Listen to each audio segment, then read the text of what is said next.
Chapter 1. Don't poke it. I'm not poking it. Yes, you are. You're poking it right now. I am not. I'm just trying to keep it from floating downstream. Well, you're poking it. I'm not poking it. The two constables stood on the stone bridge in their long blue coats. The tall one leaned over the edge and with a boatman's gaff was poking the body of a man, balding, floating face down in the River Ire. See, said the short one, you're poking it. I'm not, the tall one insisted, poking it. But I have to get the hook in his coat or something to keep him here by the bridge. This is the Keystone Bridge. It crosses the River Ire at a little-used footpath through the blue oak forest. Once, generations beyond remembering, the footpath was a cartway frequented by donkeys and horses and oxen and their drivers, pulling their wares between two great cities, their names long forgotten, traveling to and from market. The bridge was built as things used to be, sturdy and resilient, and though disused and covered in ivy and moss, even today it would easily bear the heaviest loads upon its back. Now, though, this stone beast of burden seemed to be asleep in the morning air, indifferent to or unaware of the two constables. Then a third person approached. Someone's coming, the short one said, and he eased upright from where he had been leaning against the bridge side. The captain? The tall one asked. It was not the captain. No, said the short one, someone else. At first, she appeared to be a large, hard-shelled beetle, or perhaps a dark ladybug, anthropomorphosed with little stick limbs, legs that looked like little capital L's, like a child's drawing of a bug with a rounded back, a round head, and two large spherical eyes. This was all an effect of shadow in the morning light and the dense woods.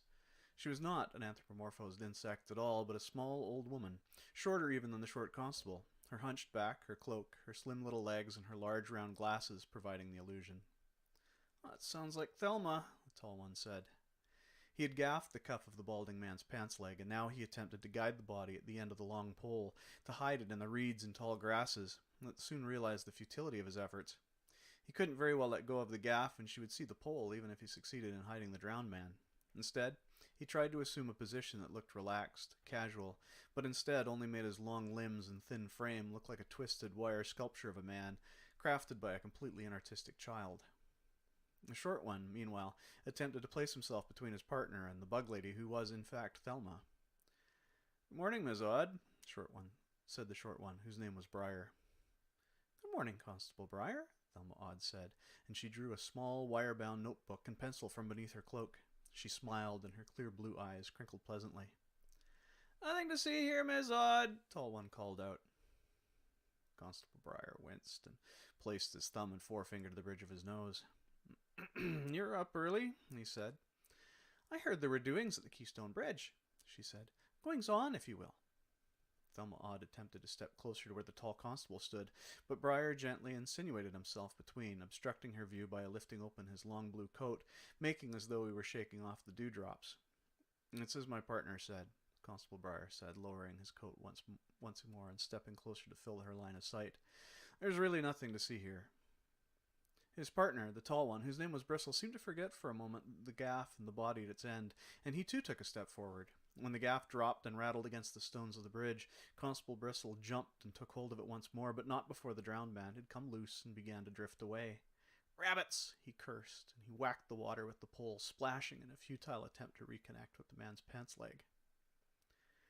Realizing what had happened with an oath of his own, Constable Briar turned and vaulted over the bridge side, abandoning any attempt to keep Thelma Odd from spying the drowned man in the water. There would have been harsh words from the captain if the constables had lost the body, and the nosy old woman likely wouldn't have been chased off that easily anyway. This, at least, was what Briar would tell himself afterward as he sat in the station in his underwear, his sopping wet pants and coat hanging over the heat register. In the instant, however, all Briar was thinking about was the constant sequence of disasters his career had become since being partnered with the tall, wiry, imbecile Bristle. Not that his career prior to Bristle was exceptional. This was Borwick, after all, and nothing ever really happened here. All the same, he didn't want his day to begin in failure. Though wide, the River Ire is not a deep river, and it is filled with silt and thick mud, so the sound that Briar made when he hit the water was only partly a splash. The other part was a kind of squirking, sucking sound mixed with more curses and oaths from the constable as he pulled his feet from the cloying riverbed and splashed off after the drowned man. Both Thelma and Bristle watched from the bridge this kind of slow-speed pursuit, with the balding man drifting and turning in the easy, gentle eddies of the river, and the short, blue-coated constable flailing about behind, moving only nominally faster. Bristle looked troubled and confused. Oh my, Thelma Odd said. A body. Who is that? We don't know, Constable Bristle replied. He was face down when we found him. We haven't fished him out yet to get a good look. Briar had me go get this gaff from Farmer Sedgwick's boathouse to pull him ashore. He said we ought not to go in the water ourselves. For his part, amidst the splashing and thrashing and cursing, Constable Briar had managed to secure a grip on the man's collar and was now standing waist deep in the river, 10 yards downstream from the bridge, huffing and puffing, water and mud dripping from his face, short brown curls plastered to his head. Briar, Bristle called. The shorter constable turned and looked back at his partner. If she'd been closer, Thelma Odd would have been able to see through the frustration in Constable Briar's eyes to the sheer rage beneath. All the same, Briar kept his tone even. Yes, Bristle. Briar, I thought you said we ought not to go in the water.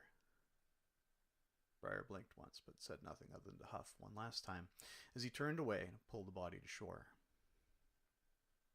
By the time the captain arrived, the man had been rolled over onto his back in the grass at Riverside. The drowned man was late middle-aged, well-fed and healthy but not fat, and his clothes, though soiled and wet, were clearly well-made and of natural fibers, a tweed coat over a cotton canvas vest, woolen pants tucked into knee-high leather traveling boots with brass-buckled harness straps around the heel and over the instep. Constable Briar sat next to him, coat off, sleeves up, elbows propped up on his knees, pipe in hand. His tobacco had gotten wet, of course, but Bristle proved to be good for something when he offered his partner pinches from his pouch. Dark, loamy mud clung to Briar's pants and boots, and he was wet from head to toe when he was starting to dry out. The sun had risen a little above the treetops, and there was a slight mist as its warmth cooked off the dew and some of the cool river. Briar himself was wreathed in his own mist. Ducks could be heard in the distance. The captain's car, one of only 3 in all of Borwick, clattered to a halt some 50 feet away. Captain's here, Bristle crawled to Briar. So I hear, Briar replied. He did not stand up, but placed the stem of his pipes to his lips and drew a long line of smoke into his lungs, then separated it into 2 thin streams as he exhaled through his nostrils. Fighting with the water and mud in the body had taken a lot out of him, and he was cold. Off to the side, still looking much like a little beetle, Thelma Odd stood, scribbling away in her notepad. She had recorded a detailed description of the man, a man that none of them recognized as a local, as well as an account of how the 2 constables on patrol early in the morning had found him floating in the water. With everything on display, there was no point in trying to brush her off any longer, and Briar was too tired to protest his partner's cooperative nature. Bristle began, Morning, Captain. What's she doing here? She's recorded a detailed description of... Get her out of here, the captain barked. This is a crime scene. Possible crime scene, Briar said without turning. Possible crime scene, the captain clarified, and we don't need to contend with crowds of onlookers and rubberneckers. Thelma Odd looked up from her notepad, then looked about. I'm a crowd? You're a rubbernecker. I'm the press.